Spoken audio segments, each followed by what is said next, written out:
Hi, I'm Lloyd, and along with my brother and business partner Dan, I'm the co-host of the Business Anchors podcast.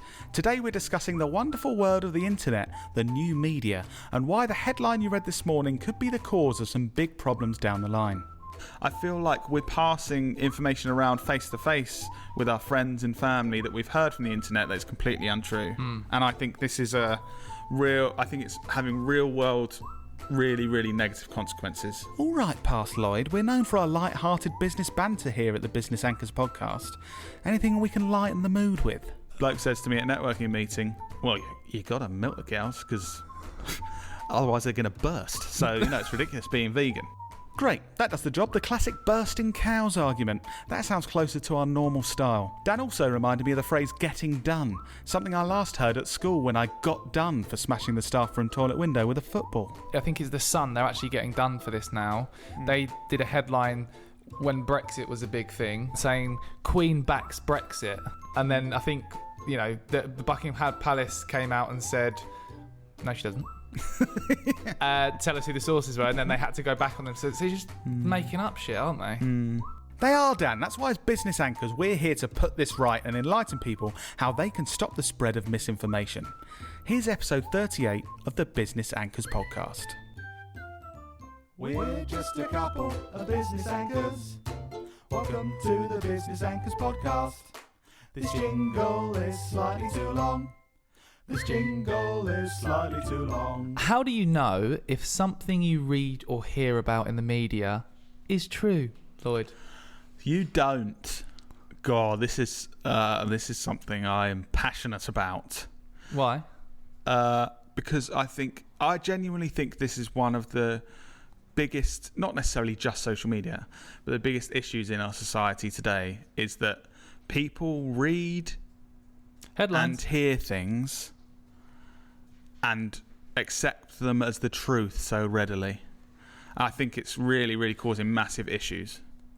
I also think it's not their fault all the time. I think we're conditioned we're born into this thing where the media tells you what's going on in the world. It's not like they're just being dicks like, I'm going to believe this stupid thing. I think our grandparents' generation, so we're very lucky that our grandparents are still alive. They're in their late 80s. There were 4 or 5 newspapers. Told you everything. There was a radio, BBC radio. They told you the news, and they were, well, if I read or listen to this here, this is my source of information that tells me what the right information is.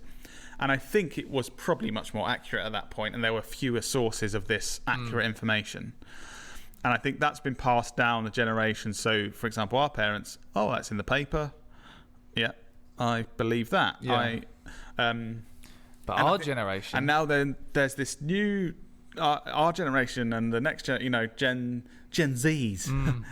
I don't fit into that because I'm too old. Yeah.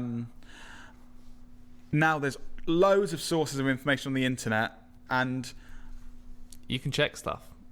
You can, but loads of people don't. And also, I feel like we're passing information around face to face with our friends and family that we've heard from the internet that's completely untrue.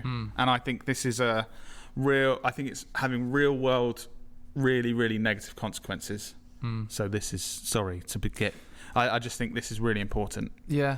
I think, and something that I've always found with you, I mentioned it in loads of podcast episodes, but your inherent thing of questioning everything is really relatable to this topic, because you don't just read headlines. Even like people we know are sharing stuff, and you're constantly like, how do you know? Where'd you read that? That's the thing. Which is a good thing. I think this is why I think this is such a big issue, because when I feel like I've learned something new from someone, or I've read, or from an online source or a newspaper, or TV, friends, family, I have a process I go through. So I'm very polite to people when I think, oh, okay, right, I didn't know that. And this happens in this office as well. People say things to me, and my whole life, and I have a process. So I make a note of it, like, oh, I didn't know that. That's interesting. Then basically, it's normally 1 or 2 times, either while I'm having a poo, or when I'm on the sofa in the evening. I then Fact-check. research that thing. So, for example, what can I give an example? The cows thing. The cows thing. Remember that bloke told you at the networking meeting? This is actually quite a good example, isn't it? Yeah. I didn't need to check this, but I did. So, bloke says to me at a networking meeting, well, you got to milk the cows because otherwise they're going to burst. So, it's ridiculous being vegan. So, using this as an example. No, but be honest, he was being deadly serious, wasn't he? Yeah, he was being deadly serious. Someone's told him that as well. So, he needs to use this process. So, first, you find out where the information comes from. Okay. So, if you can find that out, it's probably might be a Facebook post headline, cow bursts in Cumbria. Yeah. Right? Because vegans aren't drinking enough milk, right? So you find out that, and then the next step is so guys, you're on the toilet, you're just googling. Okay, right, I found this article. Okay, cool. Then you need to work out if it's a credible source. How do you know if it's a credible source? So, because I'd think I just realised some newspapers are credible. I'm realising how intense my inner process of my brain is now, Yeah. but I'm going to try and explain it. Go on. So, to work out if it's a credible source these days, this is my process. You need to work out what incentive that source has to tell you the truth. Interesting. So, nearly every website that advertises on their website has a massive incentive to get clicks to their website, and that's how they make money. Yep. This is true. The ads to viewers. This is true for all the traditional newspapers now because they don't make any money with the newspapers. It's all their websites. They have those annoying, shitty ads that make it a horrible experience. So online publications, the traditional newspaper websites and things like that, anything that has lots of adverts on, you've got to think, actually, their incentive is just to get me to click to this website, not to tell the truth. So that is a bit tricky, but that's one of the things that, My next step... Oh, wait, sorry, can I just keep on this step? Yeah. Can you give another example? So that's a newspaper, whereas what would be a credible source? Like, what's an example of a credible source? Study or something by anything you read... Yeah, anything... So, for example, a scientist... You have the scientists on TV about COVID now. If someone's in a role where they're paid the same, whatever the answer or outcome or information they provide is, it's likely they don't have an incentive to try and... So like Chris Whitty, the scientist guy, said... Chris Whitty, and again, it's a sliding scale. There's probably part of Chris Whitty's like, if I say this thing, then Boris Johnson's going to... I don't know if he has the power to do that, but I might get Promote sacked. me. Yeah. But you think a scientist, if he's in a job where his job is... do this thing, we'll pay you. Find out the answer. We'll pay you to find out the answer. We want the answer. We don't want you to find out that this is the truth. We want the real answer. Yeah. So he's got no incentive to go one way or the other. So that was your step 2. And then next step, try and find an opposing argument. So your mate said, my mate said, cow's going to burst.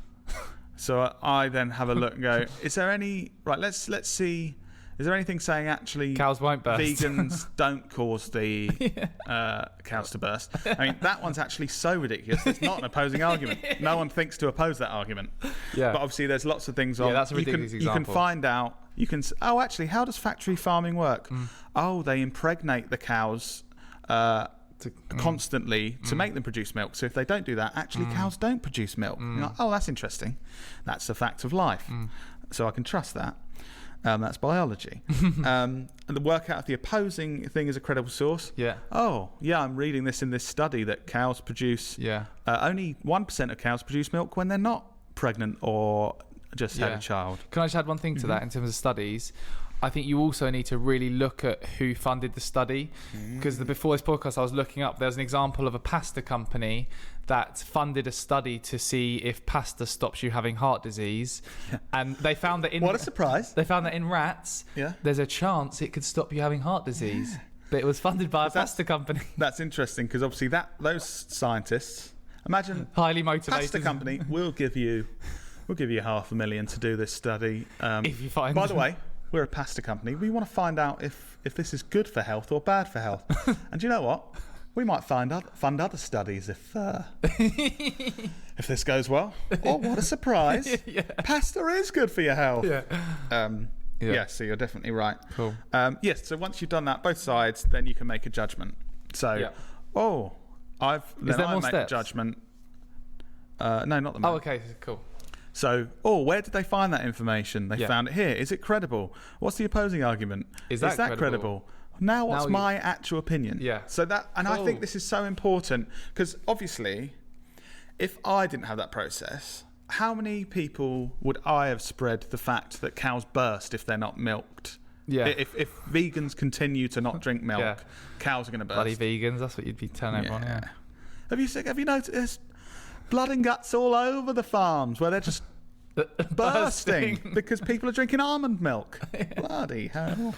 It's interesting, yeah, Yeah. because then how many people you speak to and spread that, how many people they speak to. And the reason that I think this is such a big issue is from doing this, I would say 80 to 90% of the things that my friends, my family and my colleagues say to me that I feel like, oh, that's a new thing I've learned, aren't true when you actually look into them. Yeah. And I think that's really worrying because if it's not like someone's trying to get one over on you and tell you a lie for some reason. Yeah. Like literally these are things that my mum says to me, that people in this office say to me. Because it's that whole a credible person has said it. Because they believe it. Like if you trust me, I know you've got this whole process, but if you weren't you know, I'd say, Lloyd, this thing happened. This is, you think, oh, I trust Dan. Dan's my brother. That's the thing. It's not that I don't trust my mum. Yeah. Or I don't trust the people I work with in this office. It's just if you're just saying things that you have read somewhere, or someone else has said to you, I know. Sorry for ranting about this, guys. I just think it's a really, really big thing that quite has real world issues.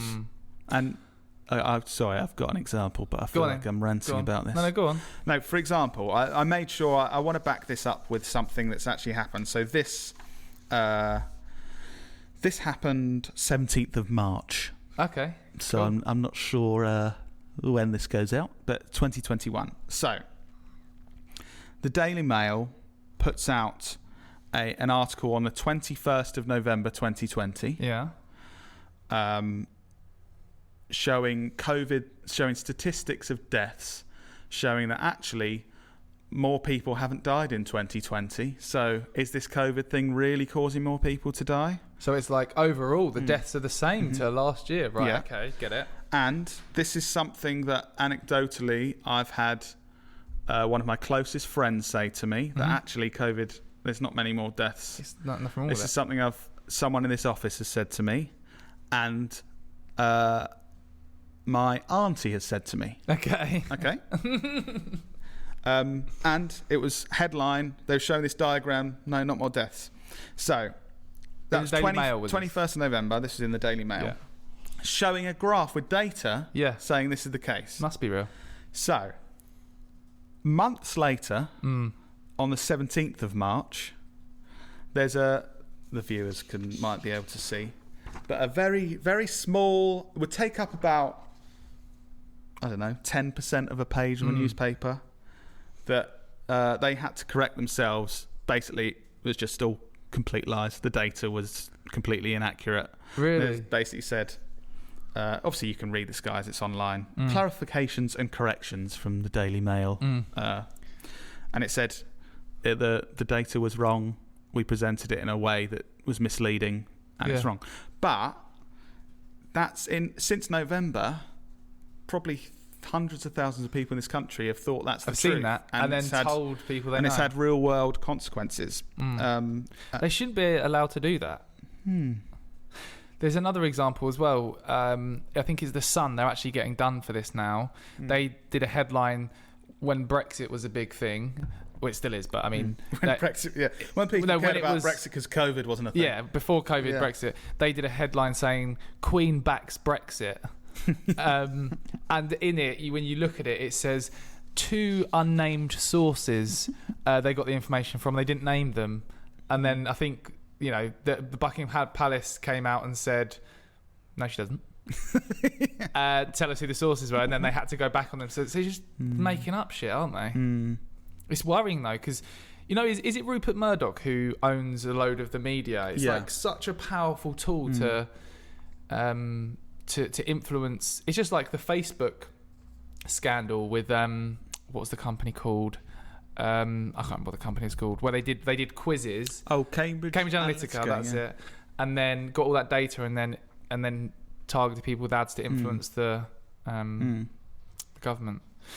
But it's worrying. I do think it's worrying, and I think it's like I said, I think literally everyone that listens to this, it's you, it's me, it's our friends, it's our family. Ingrained in us. It's isn't not it? just this Daily Mail have written this thing to mislead us. I think we're all reading things and not checking out the facts, and then telling other people about it. And I think we just need to be careful, because there are genuine real world. For example, this COVID thing will have caused actual people dying. Because people have seen it and then thought, people said, it's not actually true, so I'm not going to wear a mask. Yeah. Or I am going to meet up with more people and stuff like that. And again, we have to be completely open in the fact that there could be another correction to this. Actually, right. God, it was, Yeah. I think it's unlikely, obviously, because it's they've corrected it and been made to, because there's the data says otherwise. Also, another interesting thing is the way the media shape the angle of a story. Like, the whole Meghan Markle and Kate. Is it Kate what's her name? Kate Winslet, that's it. No, it's not Kate Winslet. But I saw Kate Winslet in your notes and let you say that because I thought it would be funny. Kate Middleton, sorry. Yeah. Kate Winslet. I saw that in your notes and thought, could correct it, but I'll let you say Kate Middleton. Winslet. Shut up. Yeah. So this whole avocado thing. So there was two. They were both known to eat avocados when they're pregnant, and the headline for Kate said, "Kate's morning sickness cure? ? Prince William gifted with an avocado for pregnant Duchess." So it's like a cure for her. And then the headline of Meghan's version was, "How Meghan's favourite avocado snack, beloved of all millennials, is fueling human rights abuse, drought and murder." There's actually real headlines for the same thing. It does. It's mental, isn't it? It sounds like it's made up when you put them side to side, doesn't it? Yeah. I think, like we were saying earlier about incentives, and I don't know where were those headlines from? I just read a headline and believed it. No, but do you know what they were? What newspaper? I want to say one was The Independent and the other was The Sun, I think. Okay. I can't remember. You should probably check that, listeners. If you've been listening to me, you should definitely check that. Yeah. So, yeah. But, I think we've got to start thinking with these things, what is the incentive of... I do... don't get me wrong, there's genuinely really good journalism out there and things you can learn from, but in the articles they'll have the sources of the information and things that you can check. I think when a news article, inverted commas there, listeners, doesn't direct you to any sources of actual information, they're just saying stuff. I think we should all be questioning, hang on, if this was true, wouldn't they be saying, if you're worried if this is true, here's the information. Yeah, so one of the things I did before this was actually look at quite a few news sites like The Sun, the Daily Mail, and to try and look at what the types of headlines and stuff. And do you know what? Honestly, looking through and scrolling and reading some of the headlines, it just made me feel shit. What do you mean? No, just because everything they're saying is very dramatic and like, the world's going to end, it's going to be terrible, and it's all... When you're reading it, it's just a lot of horrible things to take in. I think they need to over-dramatise everything to drive those clicks. And even when you do click on it, like we said earlier, you scroll down, it's just filled with these crap ads that... I know we're an advertising company, but I definitely wouldn't condone putting ads in places that disrupt people. But you're basically, that's tricking people into thinking there's something worth reading. And then shoving a load of ads in there. There's a load of ads there. So I don't think the companies advertising aren't getting good value for their money because they're just being like, I never click on a news article and remember what ad has been... I did find a new trick though on Facebook. where when there's a clickbaity article, you look at the comments on the Facebook post and someone always says, don't bother clicking, this is what's in it. Right. But then I realised from what you've said, I shouldn't believe what they say because I haven't fact checked there. But at the moment, I'm part of the problem. When you're thinking about, like I said, the incentive to tell the truth, that Facebook commenter can't make. Well, you think it's less likely they can have an incentive to lie to you, rather than the person that makes money when you click on that. So I guess I would think it's more, which is weird to think, and I think that's completely reverses what previous generation of things have kind of put value on. It's weird to think a random person in the world, you have no idea who they are, that writes a Facebook comment, in my opinion, is probably more trustworthy than this one of the biggest news papers in the UK. But I think it's the truth. I've got a question for you about the future. So looking back, like you said, our grandparents' generation, it was the newspapers and the media tell you this stuff, which is true. You listen to it, that's that. Our generation, newspapers and the media tell you stuff, you take it in, and you can find other sources of information with the internet to fact check and things. In like 50 years, what do you reckon? Do you reckon there'll just be a tool where you just like take a photo of it and it says this is true, or this? Like, well, I think it's hard because it's so hard with globalization and the internet. There's millions and billions of things happening every minute, and in most cases, there's only one person that knows if it's true. So, like, a kid's being born in India now, and they've got 12 legs. Right, just a random example. Okay. I don't know this is happening, by the way. I've made it up. Okay. The only people that genuinely know if that is true are the people that help deliver that baby. So the likelihood that you will get a direct answer from one of those people sitting on your sofa in Margate in the UK. Yeah. Do you see what I mean? Yeah. Like, I think it's too hard to ever know what's the truth because there's too many people that would want you to think. No, but if you think with technology evolving, right, let's say in 50 years, everyone has a contact lens that documents everything that happens, and then it's documented on that contact lens, and then people can tap into that data and see if it's true. You know, that sounds mental, but I think the technology as well is going the other way. So you've got what's the thing called with the Google Glass? Put other people deepfakes. Oh yeah. So for example, the Tom Cruise one on TikTok. Yeah, Tom Cruise has got this TikTok. Not Tom Cruise. It's a deepfake, so it looks like it's him. There's no way of any human. Well, unless you're clued up on deepfakes and you look very closely. There's no way any human could fact check that. Or, do you see what I mean? It's scary in terms of like... Because if he did something with a deepfake of Tom Cruise, and surely that fact checker that you're talking about would say, yeah, Tom Cruise kicked that cat. Yeah. But actually it's a guy that's got a deepfake doing it. Do you see what I mean? I don't think you'll ever... No, I think it's concerning in terms of, in terms of crimes and things. Now, we've got this CCTV evidence that Lloyd kicked this cat. Yeah. If it's just someone with a deep fake that's wearing similar clothes to you, how do they know? I did it. Oh, you did do it? Okay. Yeah. Not very nice. No, I didn't really, guys. But it's interesting. It's it's an interesting topic. So remind us of those 4 steps, Lloyd, or whatever the steps were. Oh, four. Was it 4 steps? Find the source of... I say to you, did you know if you eat chicken tikka 3 times a day, you get a 6-pack? Right. Okay. And then you find the source of that. Where did you hear that? On Facebook. Okay. Right. Look for that bit of information. We'll try and work out if it's a credible source and what the incentives of that source are. So if they're likely to be true. Find the opposing argument. Is it likely that not eating 6 chicken tikka might be better for getting a 6-pack? Maybe it is. Fact check that. See if that's credible. Work out their incentive, and then make your own judgment. And your own judgment might still be wrong, but I think you'll have a better chance at getting to the truth. That's Lloyd's 4 steps. Thank you for coming to my TED Talk. Interesting. Anything else you want to say to finish the episode off? No, I was finishing it then, but you carried on talking. All right.